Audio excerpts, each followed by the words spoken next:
Charlie Weis is the imaginative offensive coordinator of the New England Patriots. Weis is also a Notre Dame grad. However, he did not play for the Fighting Irish football team, but the two are now talking about a 6-year deal worth $12 million. A source has said that the Irish are close to naming Weis to take over for Tyrone Willingham, who was fired after posting a 21-15 record in 3 years. Weis would be the first Notre Dame alumni to coach the Irish since Hugh DeVore was interim coach in 1963. Speaking of Ty Willingham, the Seattle Times is reporting that Willingham, the former Irish coach, will be named as the new head coach at the University of Washington. He will be their third coach in 4 years and will also be the school's first black head coach. Willingham was the head coach at Stanford before going to Notre Dame. And speaking of Stanford, former Pitt head coach Walt Harris was named today as the new coach at Stanford. That leaves a vacancy at Pitt for which there has been wide speculation that former Dolphins head coach Dave Wannstedt may fill it. Wannstedt played his college ball at Pitt. As if that isn't enough, former Miami Hurricanes and current 49ers head coach has emerged. Dennis Erickson has emerged as a leading candidate to take over at the University of Mississippi. Whew. Peyton Manning started the day just 4 touchdown passes short of tying Dan Marino's record of 48 touchdown passes in one season. The Colts took on the Houston Texans today. Manning did break a record today, just not the big one. Zip, zip, when Peyton Manning going to drop back, looking to pass from the 2-yard line, and he hits Marvin Harrison, one of his favorite receivers. He's got many of them this year. That's number 45 on the year. He now finds Reggie Wayne for 12 yards and a TD pass, and that's number 46 in a 14-0 Colts lead. That gave Peyton 13 straight games with multiple TD passes, breaking the record of 12 set by Marino, Johnny Unitas, Brett Favre, and Don Meredith. Colts won 23-14, but Manning is 2 touchdown passes shy of Marino's season record.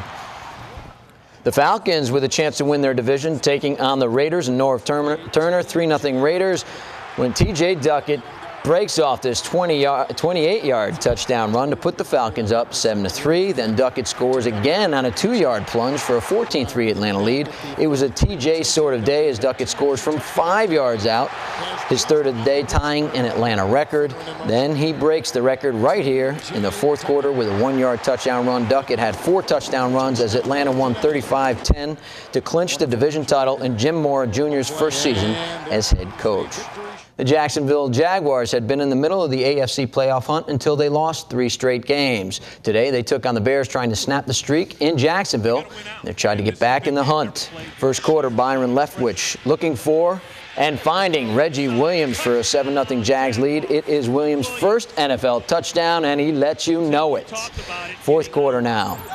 Leftwich looking to pass again, dropping back from the 32, and he finds Jimmy Smith for the touchdown. Jaguars win it 22-3, and they're now 1 game back in the AFC wildcard race. The Vikings had lost 4 of 6 as they hosted the Seahawks today. 2014 Vikings, when Matt Hasselbeck hits Darrell Jackson, former Gator, for 19 yards and 21-20 Seattle lead. Jackson played with a heavy heart today because his father died earlier today. Fourth quarter, Vikings trying to win it late. They use razzle-dazzle. Randy Moss on the end-around pass, throws an interception. Michael Boulware comes up with it. The Seahawks win 27-23. The Vikings have lost 5 of 7 games. It is now official. Dolphins wide receiver David Boston has been suspended for 4 games after testing positive for steroids. Boston is on injured reserve and out for the season, so he will not miss any games, but he will forfeit 4 games worth of salary, which amounts to $1.34 million. He will now reportedly be tested as many as 24 times next season. The Dolphins are tied with the Broncos in the fourth quarter at 17 apiece as I speak. And the Lowell Lock Monsters are the AHL older brother of the Florida Everblades, and today they did not set a good example for their younger brethren. They brawled last night in the first period of their 5-1 win over Norfolk, and it was a brawl for the ages as both coaches were ejected, along with 7 players, and in all, 177 minutes of penalties were handed out. One good note, former Everblade Chad LaRose scored a goal for Lowell. That's it in sports, everybody. We'll be back with more weather after this.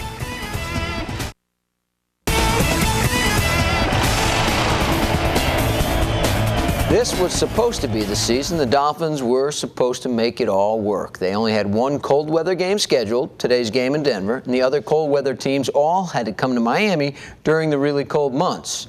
But alas, the schedule was favorable, but the talent was not. And it was fairly good weather even in Denver. There's Santa Claus making his appearance.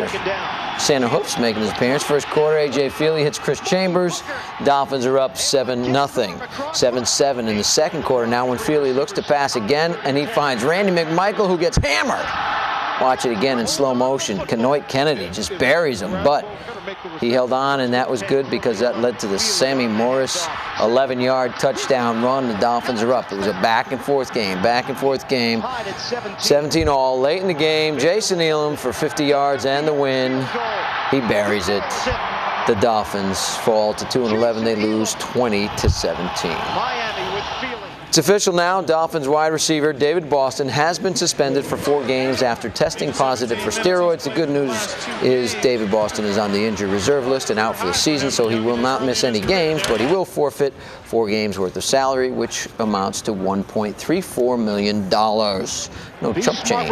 In a game that has bearing on the Dolphins' draft position, the Cardinals battled last-place Niners. Dennis Erickson, we'll talk more about him in a second. But Kenny Dorsey, former Hurricanes quarterback, with his first NFL touchdown pass to Brandon Lloyd, and the Niners are up 7-0, and Dorsey's stoked. Third quarter now. Dorsey, number 3, his third touchdown pass of the game to Cedric Wilson.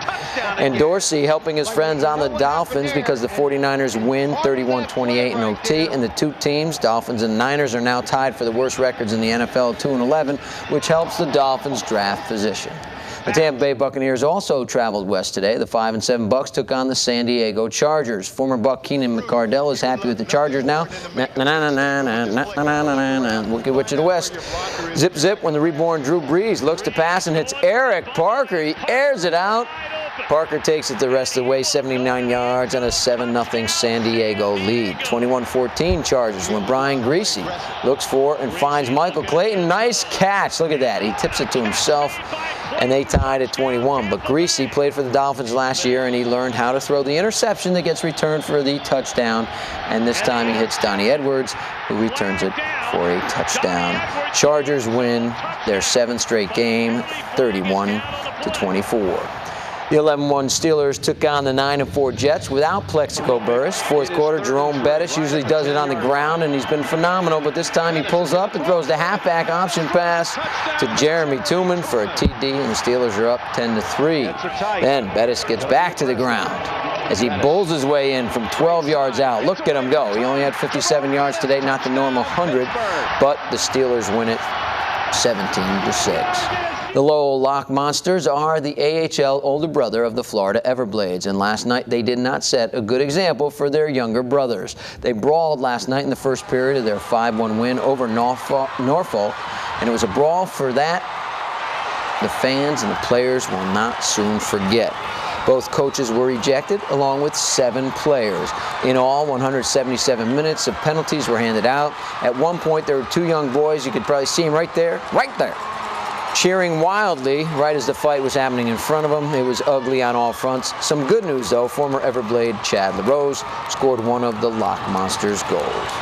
Charlie Weis is the imaginative offensive coordinator of the New England Patriots. Weis is also a Notre Dame grad. However, he did not play for the Fighting Irish football team, but the two have now agreed on a 6-year deal worth $12 million. Weis will be the coach, so I think it will be announced officially tomorrow. He'll take over for Ty Willingham, who was fired just recently after a 21-15 season. Willingham, by the way, will be announced as the University of Washington's head coach later this week. That's it in sports, everybody. We'll be back with more weather after this.